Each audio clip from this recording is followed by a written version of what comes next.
Hello, this is Jerry White from the World Socialist website Auto Worker Newsletter.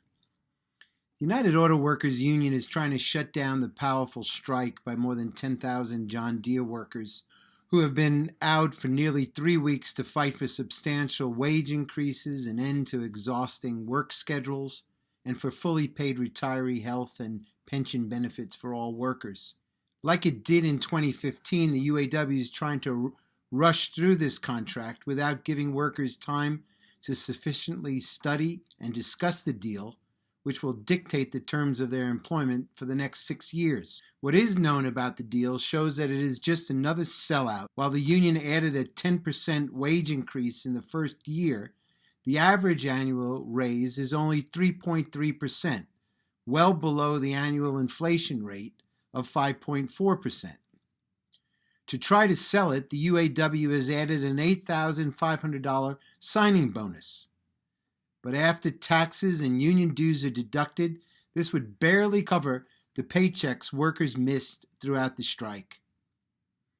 Workers hired after 1997 will still not have post-retirement health care benefits, and new hires will be given the, quote, choice between pensions and 401ks, paving the way for the wholesale elimination of company-paid pensions. As workers have said, they went out on strike to abolish the rotten tier system, not to create even more divisions among workers.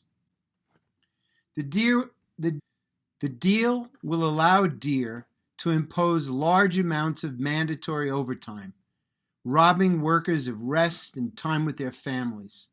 Finally, the speed-up scheme known as the Continuous Improvement Pay Plan, or CIPP, will continue intact. A statement released by the Deere Workers Rank and File Committee declared, quote, "We did not strike and have a brother sacrifice his life in order to accept this insulting deal," end quote. The committee called on Deere workers to demand the release of the full contract and all side agreements, and a week to study and discuss it. If the UAW tried to ram it through anyway, the committee said, workers should reject this deal with the contempt that it deserves. The Deere Workers Rank and File Committee also demanded worker oversight of the voting process, so the UAW could not pull another fast one like it did in 2015 when it claimed that the contract had miraculously passed by only 180 votes. Then the company has more than enough money to meet the workers' demands.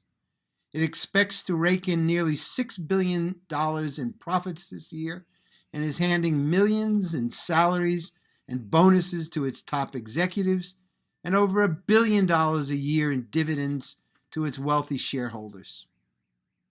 As the Rank and File Committee said, the UAW bureaucrats are not worried that workers could lose this strike if they persevere, but that they would win it.